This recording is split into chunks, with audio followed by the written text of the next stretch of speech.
Most investors will call the three-fund portfolio the holy grail of diversification. And the three-fund portfolio is absolutely amazing. But this got me thinking, how would the three-fund portfolio stack up against the S&P 500? Because after all, Uncle Warren Buffett doesn't hold a three-fund portfolio when he invests his money for his children's future. So today, what I want to do is deep dive what is the difference between the three-fund portfolio, or what would happen if you had just invested in the S&P 500. Let's get into it.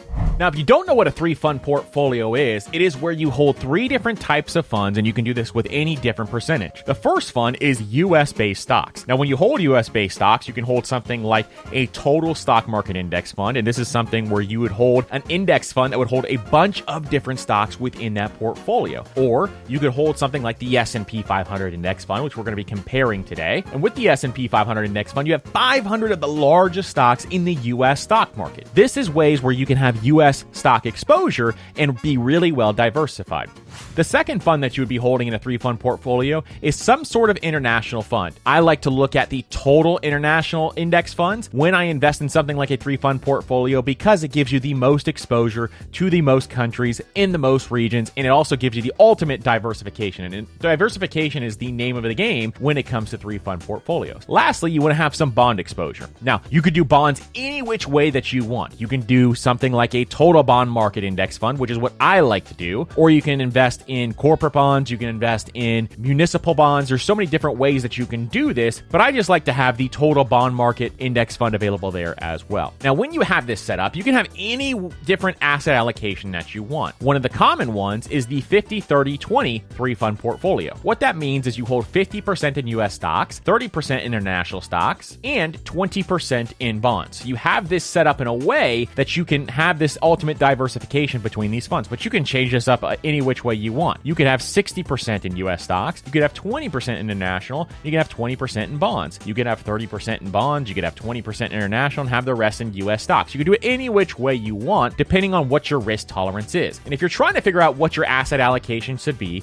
the way you think through this is, how close am I to retirement? Number one, meaning that the closer you are to retirement, a lot of people like to hold bonds because your portfolio is less volatile, meaning it goes up and down less. Also, when you get closer to that retirement age, a lot of people like to hold more bonds because it helps them through this process. Now, we are also going to be utilizing Vanguard index funds. In the three-fund portfolio we're going to be using with these Vanguard index funds, the first one is VTSAX, which is Vanguard's total stock market index fund. And inside of this index fund, you're going to hold thousands of different stocks all in one fund. The second one is VTIAX, and VTIAX is Vanguard's total international fund that you can hold a ton of different international stocks inside of that fund as well. And then the last one is VBTLX, and VBTLX is Vanguard's total bond market index fund. So we're going to hold 50% in VTSAX, 30% in the Vanguard total international fund, and 20% in the Vanguard total bond fund. Now, between these three funds, we're going to model this out with Y charts. If you've never heard of Y charts, it's a fantastic platform that allows you to be able to actually model out some of this stuff and say, hey, what is the difference between the S&P 500 and what's the difference between a three-fund portfolio? Historically, what are your returns going to be? So we're going to take Y charts, we're going to go through some of their data and show you exactly how this works as well. It's a fantastic way to look at some of this stuff. Here's the key to understand here, because a lot of people will tell you different things of what you should be doing, but instead you need to do your own research so that you can see, hey, should I actually be doing this? Or what has happened in the last 20, 30, 40 years so I know and I can look at my own data and figure out what I need to be doing for my own personal self and what my risk tolerance is. The way you build out your portfolio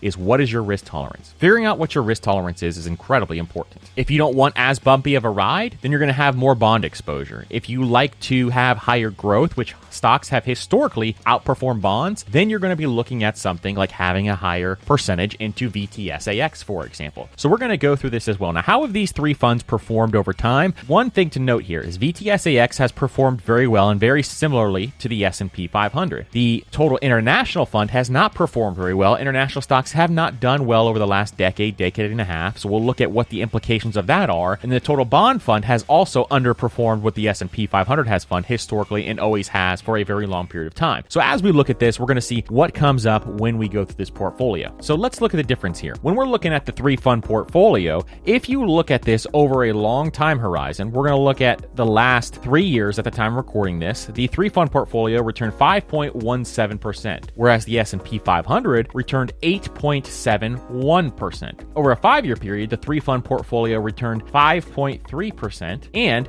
the S&P 500 returned 9.2%. This is a massive difference here. Over a 10-year period, the 3-fund portfolio returned 7.84%, and the S&P 500 returned 12.49%. And over a 15-year period, 6.5% for the 3-fund portfolio and 12.49% for the S&P 500. Over 15 years, we're looking at 6.5% for a 3-fund portfolio. We're looking at 9.72% for the S&P 500. Over 20 years, 8.4% for the 3-fund portfolio, and the S&P 500 returned 10.27%. That's a massive difference. In all time, the 3-fund portfolio would be 7.11%, and the S&P 500 would be 9.87%. This is close to a 2% difference. In fact, over the last 20 years, it is a 1.87% difference to be exact. Let me show you how much this is going to impact your money, because if you invested your dollars with this different percentage, it's going to be a massive difference on your money. So let's say, for example, you invested $1,000 per month and you put that into a 3-fund portfolio for the last 20 years. And so for the last 20 years, $1,000 per month in a 3-fund portfolio, you're going to get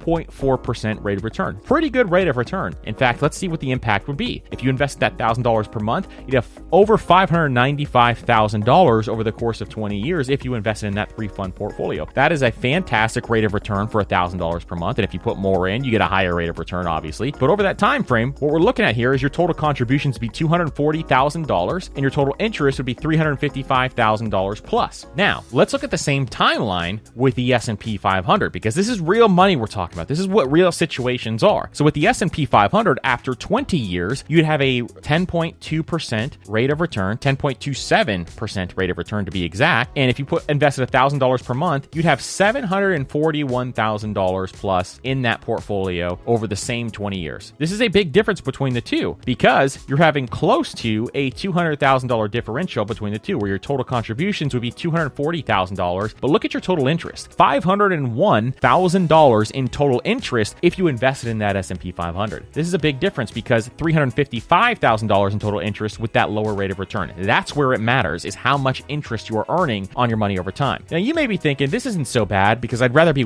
much more well diversified and having the 3-fund portfolio over that time frame. But here is the kicker here, because over 30 years, it gets even worse. Why? Here's the difference between the 3-fund portfolio. If you get that 8.4% over 30 years instead of 20 years, and you invested $1,000 every single month, the 3-fund portfolio would have $1.518 million there. And your total interest would be $1.1 million. That's absolutely amazing for only investing $360,000. Compound interest, you're the real MVP. So this is something where it is absolutely amazing how much your money can compound. But look at the difference if you just invested in the S&P 500 with that same rate of return. Over 30 years with a 10.27% rate of return with $1,000 per month, the S&P 500 would have a balance of $2.173 million.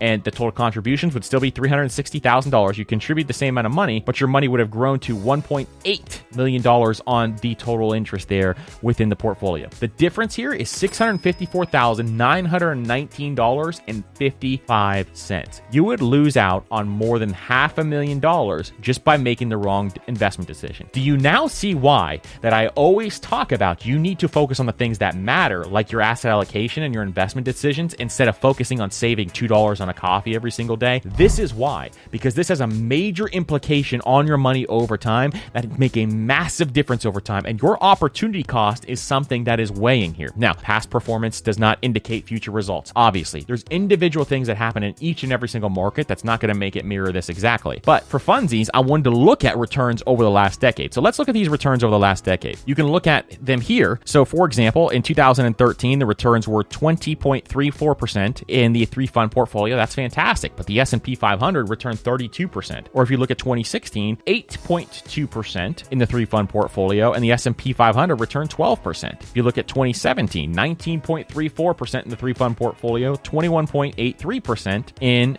the S&P 500. Even in a down market, negative 6.78% in 2018, and the S&P 500 returned negative 4.38%. So this is something where you are looking at this and saying, these are massive differentials between these returns, and really, how do you want to invest your dollars going forward? You got to look at stuff like this when you're putting together your portfolio, because your retirement depends on it. This is a $654,000 decision and a mistake that you could have made made by investing in a 3-fund portfolio instead of just something like the S&P 500. So this may be why Uncle Warren is investing in only the S&P 500 and a small percentage into bonds. This may not be, but this is one reason why you just got to do some of your research. This is the way to research stocks and investments. If you want to learn more about investing and learning how to put together portfolios and doing this research, we have a course called Index Fund Pro. Index Fund Pro is going to show you exactly how you can do this and put this together so that you have these portfolios optimized and you could put together the perfect portfolio for you. There's a bunch of other factors that go into this besides rate of return. Other things like what is your risk tolerance like? We talked about that earlier, but if your risk tolerance is like you don't like the market going up and down at all, you're going to need more bond exposure. Otherwise, you're going to make mistakes emotionally by pulling your money out when the market goes up and down instead of just doing the right thing and investing your dollars for the long run. So making sure you understand all of these different factors before you get into this is incredibly important. That's what Index Fund Pro does. It walks you step by step, holds your hand so that you can figure out exactly how to do this. If you want to check it out, we will link it up down below so that you have that information available to you as well. Listen, I hope you guys enjoyed this video. I hope you enjoyed this comparison between the 3-fund portfolio and the S&P 500. Please, if you like this video, make sure you subscribe, like, and hit that notification bell as well, and we will see you on the next video.